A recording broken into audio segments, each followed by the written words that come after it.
en des structures rythmiques imitant des séquences de batterie. Alors, on s'est intéressé aux différentes adaptations qu'il y a, que fait le beatboxer. Alors déjà, l'adaptation respiratoire, elle est fascinante. Donc là, on s'est amusé à mesurer l'adaptation respiratoire à travers de la plétismographie respiratoire à variation d'inductance. On met des spires qui vont mesurer des variations de volume thoracique et abdominaux chez le sujet. Et on peut relier directement ces variations de volume au volume d'air, à la variation du volume d'air pendant les phases d'inspiration. Voilà, le volume d'air augmente, on inspire, et puis les phases d'expiration, eh bien, le volume d'air sort, on expire. Alors, que se passe-t-il? Donc, commençons par de la parole. Donc, en parole, on sait que là, la tâche, c'est de demander au sujet de dire Boutsenkas plusieurs fois. Eh bien, on a des groupes de souffle. Je vous fais écouter ça, si j'y arrive.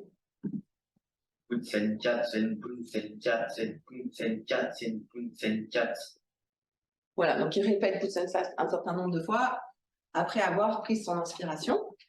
Et donc, on voit ici le volume respiratoire avec la phase d'inspiration. Et puis, pendant ce groupe de souffle, la phase d'expiration, prototypique de la parole, où on expire progressivement au fur et à mesure où on parle. C'est ce que je fais quand on parle. De temps en temps, je reprends ma respiration. Dans le beatbox, il se passe tout autre chose. Donc, voici la même phrase beatboxée en groupe de souffle.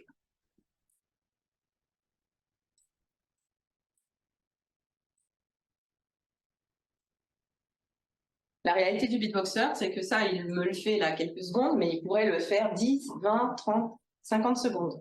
En réalité, le beatboxer, lui, il n'a pas vraiment de groupe de souffle bien déterminé, parce que si on regarde son volume respiratoire, il oscille autour de son volume courant. Et en fait, c'est comme s'il était simplement dans une respiration de repos.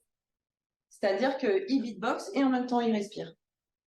Et ça lui permet, du coup, comme la respiration continue des instrumentistes avant, ça lui permet de jouer tranquillement des séquences de 10, 20, 30, 50 secondes sans pour autant manquer de souffle. Il ne manquera jamais de souffle parce que régulièrement, il reprend son souffle.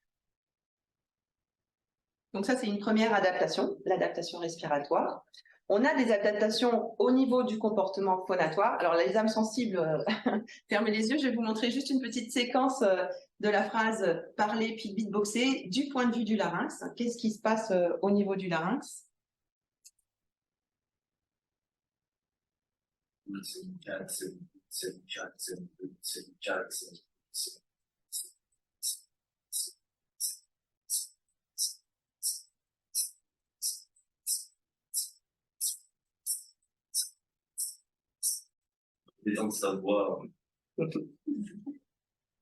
Des collègues, ces dernières années, ont développé cette théorie du larynx comme un articulateur, et je la défends.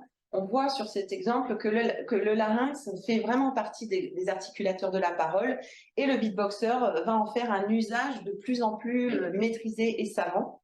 Donc si en parole, finalement, on ne se préoccupe pas trop du larynx, dans le beatbox, dans le chant, le larynx devient un élément essentiel, même de l'articulation.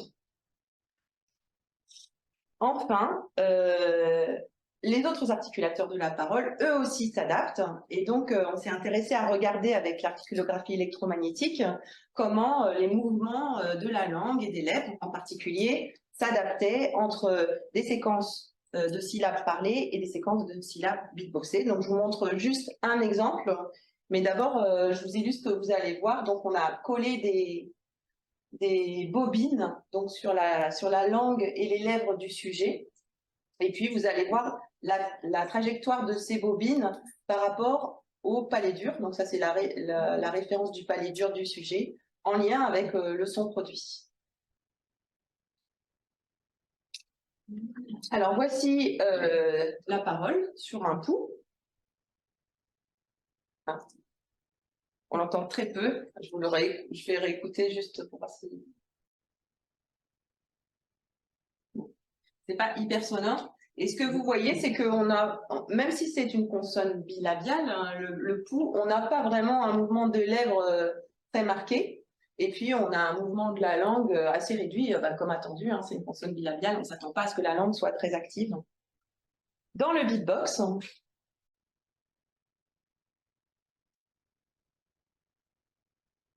voit que tout change. Les lèvres ont une dynamique beaucoup plus intense, et d'ailleurs, c'est à la fois en termes de déplacement dans l'espace et de vitesse de déplacement.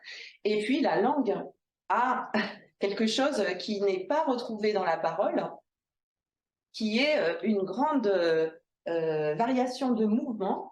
Et la réalité de ce geste, c'est qu'en fait, le beatboxer va utiliser un jet d'air non pulmonique, c'est-à-dire qui ne vient pas des poumons, mais qui vient de ce push de la langue pour mettre la pression qui va lui permettre de faire son son.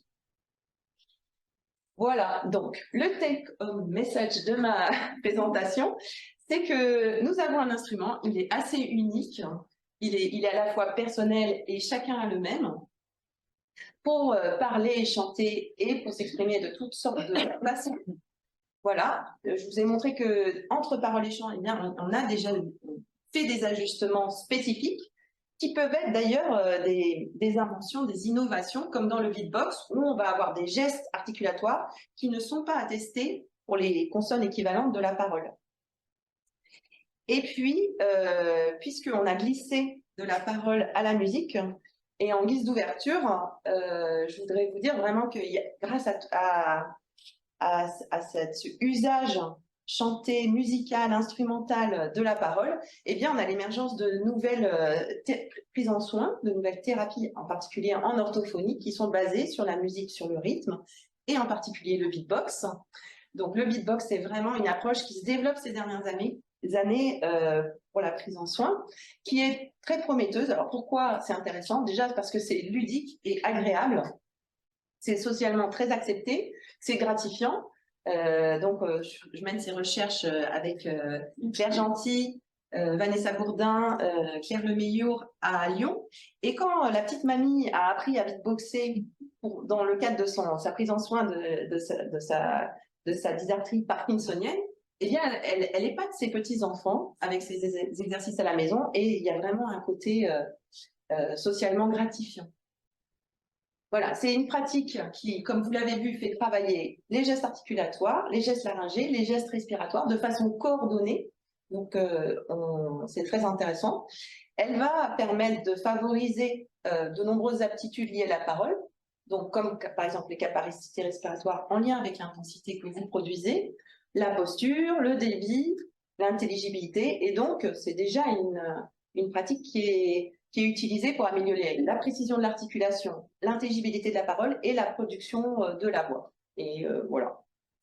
Donc, je vous remercie pour votre attention.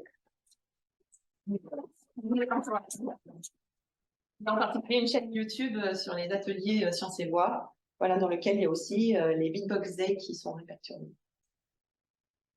Vous avez des questions? Oui.